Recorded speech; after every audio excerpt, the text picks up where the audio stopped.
Bukankah bermakna perempuan tidak boleh menceraikan suami dia? Tidak.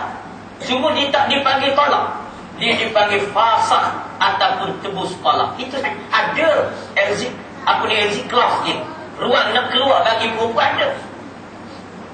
Mana dia perlu rujuk pada tuan qadi orang tertentu untuk fasakh nikah.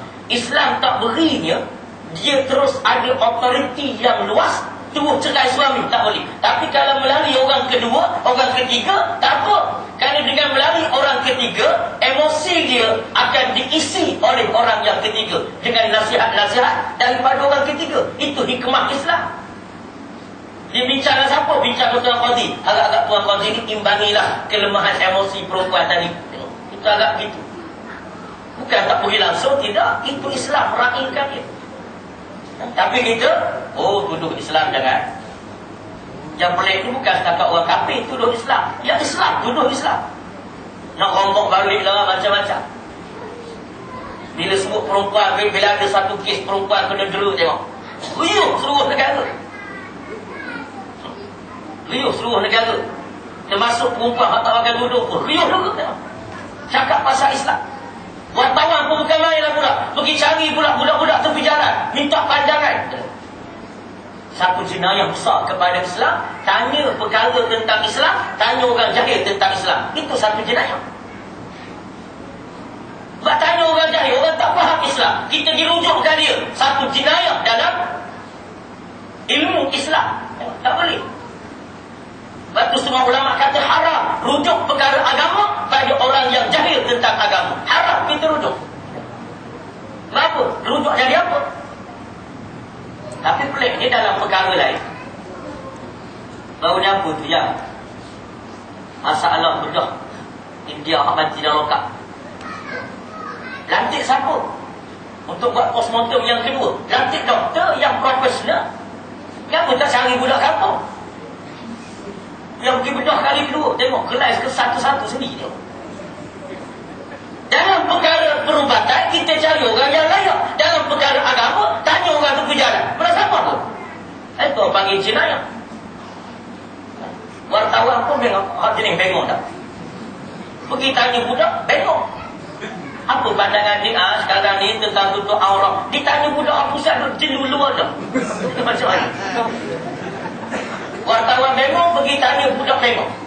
Lepas tu kita hak tengok TV percaya pula 12 kali bengok gitu. Ini masalah dia. Jadi pening seluruh negara. Patut rujuklah orang yang layak. Perubatan kita rujuk pada orang perubatan. Ekonomi rujuk pada pakar ekonomi. Hal-hal ekonomi rujuk pada orang kampung yang tak kerti ekonomi. Tak ke bawa pelanda. Bawa pelanda habis. Ditanya orang kampung, macam mana Pak Cik sekarang? Keadaan indeks di seluruh negara, indeks saham seluruh negara ditutup dalam keadaan lengang dan dadah ditutup dalam keadaan dingin. Boleh kata boleh kan tu? Musim dingin. Kerti apa? Ini maknanya kita kena tempat pada masalah tempat dia baru kena. Jadi bila mana seorang laki-laki taat kepada suami dia, asal laki-laki taat pada isteri dia, maka diturunkan bala oleh Allah Ta'ala dalam perkara yang dia tak patut taat. Ikut isteri dia dah aurat suami tak kata apa. Bahkan kadang-kadang dia berasa comel juga sekali ikut bini aku. Jadi ada orang gosok kita. Kedai kopi gagang isteri suami bercakap kedai kopi berapi. Tepuk meja, pecah gelas 2 biji. Balik rumah, moyok tu. Masalah. Tengking dia isteri, jatuhkan mereka. Masalah kita. Bila kita orang laki-laki kan, ya agak tunjuk kita seorang laki-laki ni. Ya, di mana seorang suami, dia yang pimpin rumah tangga. Dia yang pimpin isteri dia. Kalau isteri tak betul, cakap tak betul. Tak segan apa. Abang nampak engkau ni apa ni, panggil lah yang ke. Abang nampak yang ni kebelakangan ni sembahyang ni kurang sikit. Banyak lawat-lawat waktu, habis drama baru sembahyang. Tegur, dia nak tegur bini, tak berani. Tak berani nak tegur. Kalau kedai kopi siap. Jadi sebab itu kita kena tunaikan amanah sebagai seorang suami. Tunaikan. Sebab Islam ni, rumah tangga untuk dibentuk dengan Islam, tanggungjawab besar pada kita. Allah Ta'ala tak tanya isteri, mengapa rumah tangga kamu jadi tidak Islami? Wahai isteri-isteri, Tuhan tak tanya. Kalau Tuhan tanya, tak kena tempat lah tanya orang bagi. Tak kena tempat rusuh. Macam kita, rumah terbakar, telefon JDA, tak betul. Jadi Allah Ta'ala tak tanya, tak kena pada tempat. Allah tanya siapa? Isteri suami yang diamanahkan oleh Allah jaga rumah tangga dia. Allah tanya. Dan sedangkan Islam ini bukan setakat penampilan, bahkan Islam adalah penghayatan. Itu dia Islam. Tak padan dengan penampilan saja. Walaupun penampilan itu sebahagian daripada tuntutan Islam, tapi tak memada dengan penampilan saja, mesti penghayatan. Itu. Kadang penampilan saja tak cukup, itu bukan Islam lagi. Islam ni kita hayati je. Kita hayati, kita menghirup ruh Islam itu baru Islam. Kalau sekadar penampilan, mudah Islam. Sekadar penampilan. Lepas tu kita tengok setengah orang tua-tua kita pergi Mekah ya, dia balik haji. Dia kata orang Arab tu guru belaka kata.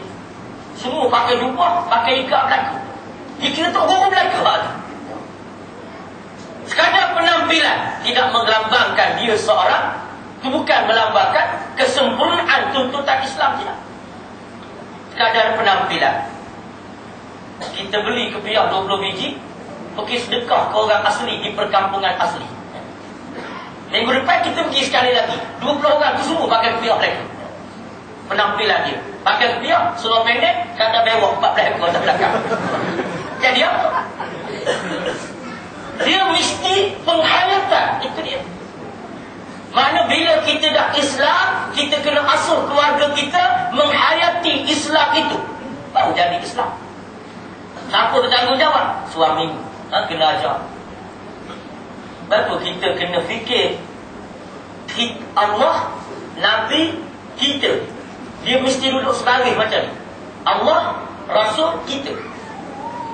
Dia tak boleh apa yang Allah suka, Nabi suka, kita tak suka. Tak boleh.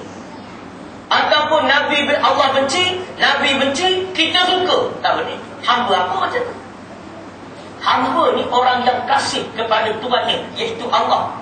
Bila kasih, dia berusaha, dia cuba ejar, dia cuba asuh, dia cuba didik, dia cuba tarbiyah diri dia, suka apa yang kekasih dia suka, benci apa yang kekasih dia benci. Macam orang tengah cerita kan tengok. Dia cuba nak suruh sama dengan kekasih dia. Dia tanya awak suka makan apa? Kekasih dia suka, dia kata saya suka kalau makan nasi bulan-bulan pedas-pedas sikit. Kasih dia tanya dia pula, dah apa suka apa? Saya pun memang gitu, suka pedas-pedas. Walau dia makan pedas merah habis muka. Tapi dia cuba nak suruh serupa. Kenapa? Kerana kasih. Maka begitulah kita dengan Allah. Kita dengan Allah ni biar serupa. Baru kita jadi hamba Allah.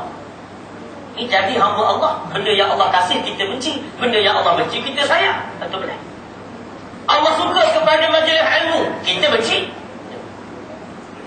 Bukan setakat tak datang, siap dengan benci tu. Tengok siapa ceramah orang ni. Tengok datang kereta mana ni, dia kerja mana, ambil